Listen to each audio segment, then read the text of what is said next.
Então, boa tarde, amigos. Vou tratar de um assunto polêmico a partir da postagem do blog, que é a Revolução Cambojana. Então, tem uma resposta ao Jones Manuel, que também falou sobre o assunto. Nunca ele toca o tema Revolução Cambojana, ele gosta da Revolução Cubana, da Vietnamita, e nos vídeos falando sobre China, paga um pouco de maoísta, né?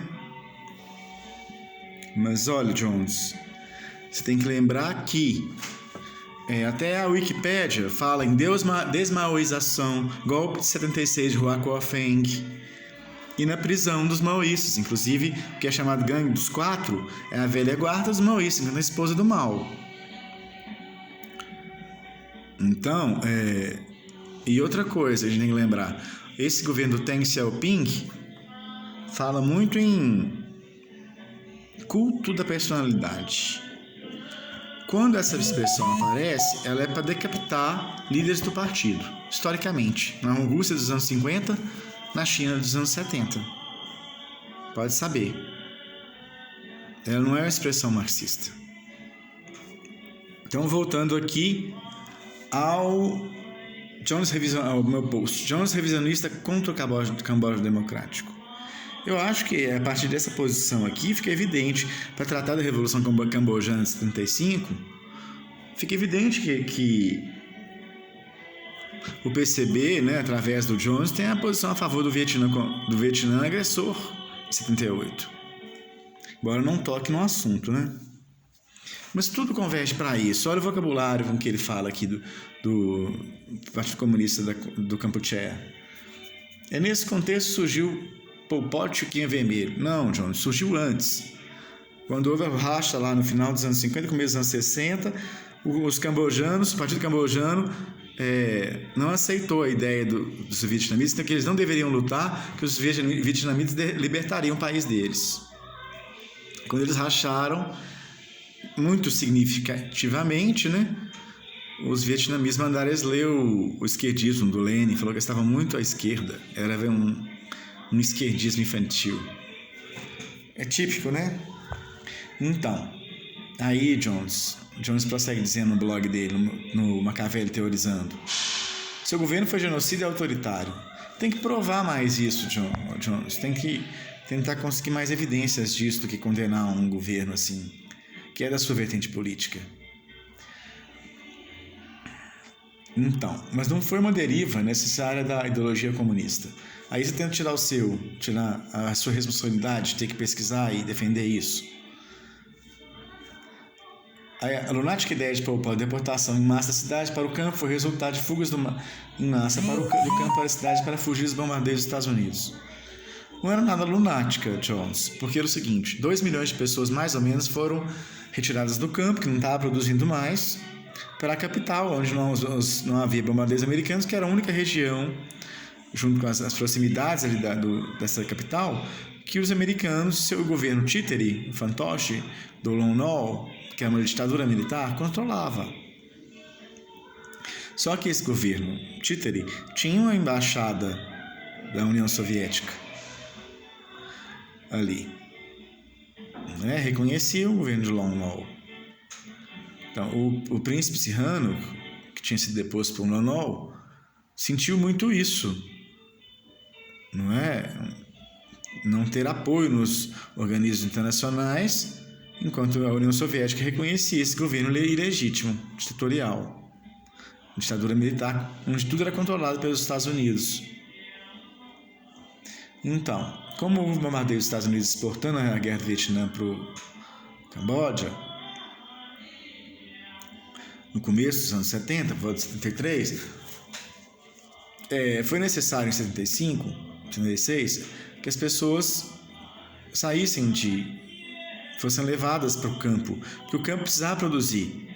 Em muitas regiões, eu estou falando também de acordo com uma reportagem, que dos primeiros americanos que foram lá, do Robert Klein, tá no meu script, chama Camboja antes da invasão vietnamita. Então, 2 jornalistas americanos, um fotógrafo e um jornalista, foram fazer essa matéria em 78 e trouxeram essa realidade para nós. Junto com, então, outro texto que eu me baseio é o texto do Echaço Alvarado do blog Luminoso Futuro. Então, olha, a cidade estava cheia de espiões vietnamitas, soviéticos, americanos, e quando o Pol Pot e o Kampuchea Democrático, que aliás era aliado do rei Sihanouk, aliado dos monarquistas,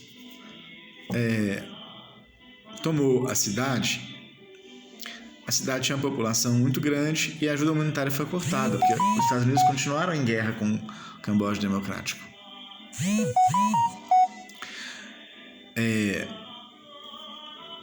Nesse momento, a população foi levada para o campo para produzir, porque não havia comida, e se ficasse lá dentro, ficasse nessa cidade cheia de espiões e tal, era fácil organizar um levante contra o governo. Então a população foi evacuada para as cooperativas no campo, onde voltaram a produzir arroz. Inclusive, essas matérias que eu citei citam que o riel, que é a moeda do país, não estava tão desvalorizado na época. Então, havia uma produção agrícola e tudo. Havia uma retomada de uma produção agrícola, uma produção industrial. Só que o país estava com a infraestrutura toda arrasada.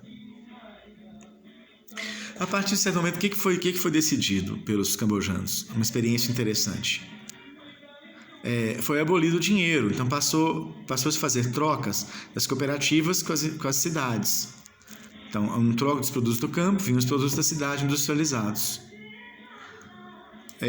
Foi uma experiência interessante, porque o Banco Central estava lá em Phnom Penh, havia o risco de que essa cidade fosse conquistada pelo inimigo, especialmente o Vietnã, e aí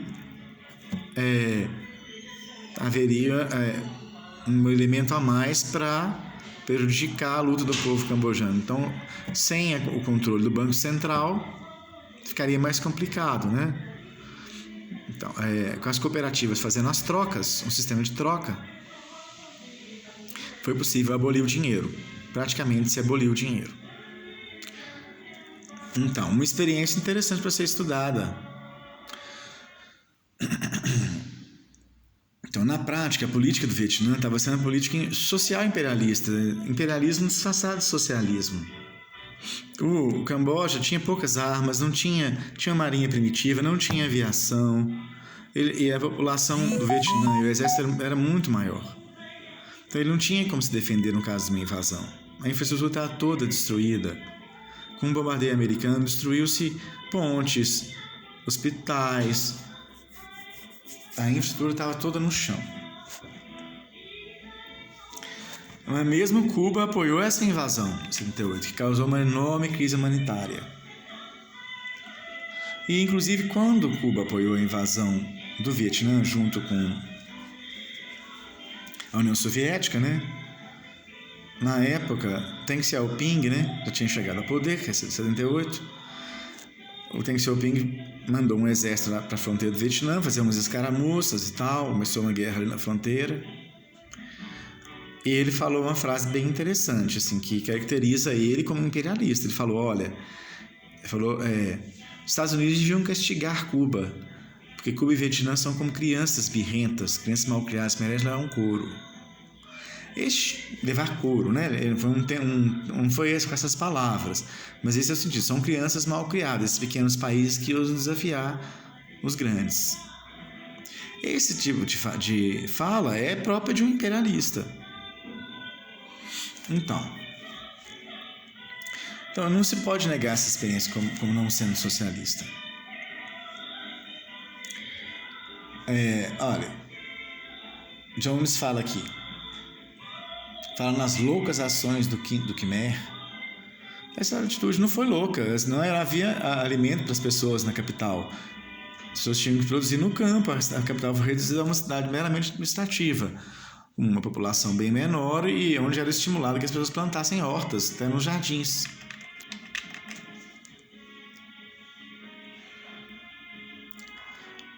Então aqui, vamos prosseguir criticando esse texto do Jones. A esquerda que simplesmente nega essa experiência como não socialistas, e no Camboja nunca houve socialismo, mas não traça uma crítica profunda que procura desvendar a hipocrisia dos intelectuais da ordem, presta mais um desserviço que ajuda nas lutas anti-imperialistas e se torna um instrumento pela esquerda da divulgação dessa visão apologética. Olha, João, você está fazendo justamente isso. Você está justamente fazendo apologia de uma visão anticomunista, imperialista, infelizmente. Então, olha, é porque tocou na questão do Vietnã e da União Soviética ter se tornado social imperialista, quer dizer, fazer imperialismo com o nome de socialismo, né?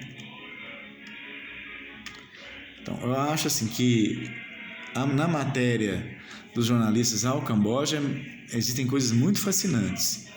Então, por exemplo, eles dizem que lá existiam casamentos forçados, a situação da mulher não era boa. Então, o Khmer Vermelho aboliu isso. Aboliu esses casamentos forçados.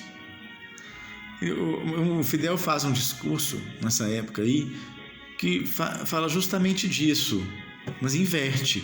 Fala que eles estavam fazendo casamentos forçados ao contrário. Então é um discurso do Fidel impressionante, condenando o Camboja, falando que esse era o maoísmo na prática. Mas o Camboja Democrática nunca se pretendeu maoísta, se disseram revolucionários. Tem um texto, está no blog do Ciências Revolucionárias, que o Carlos Carmeloto colocou, se não me engano, do Grover Furr, que isso é comentado. Outra argumentação do Jones é que Margaret Thatcher e Reagan teriam apoiado de alguma forma que o Khmer Vermelho vendido armas. Aí, você se coloca, Jones, como a esquerda. Essa crítica é para se colocar você como a esquerda do Khmer Vermelho. Que a direita está apoiando o Khmer Vermelho e você está contra. Então, assim, olha, o que aconteceu foi o seguinte: quando o país foi invadido em 78, Camboja Democrático, a própria Tailândia, que é aliada dos Estados Unidos, também invadiu por outro lado. Isso é importante lembrar. Não é? O que houve é que a maioria dos países do mundo tem uma invasão, muitos países do mundo tem uma invasão de um vizinho e a colocação de um governo legítimo. Então, durante alguns anos, a ONU ainda reconheceu o Khmer Vermelho como sendo governo legítimo, mas logo ela cortou também esse apoio. Por isso, Reagan e Thatcher ainda reconheciam esse governo como legítimo. Tá ok?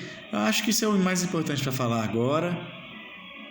Então, espero continuar esse debate. Eu acho muito interessante. Meu blog tem muito material sobre isso. Então, ok. Boa tarde, amigos.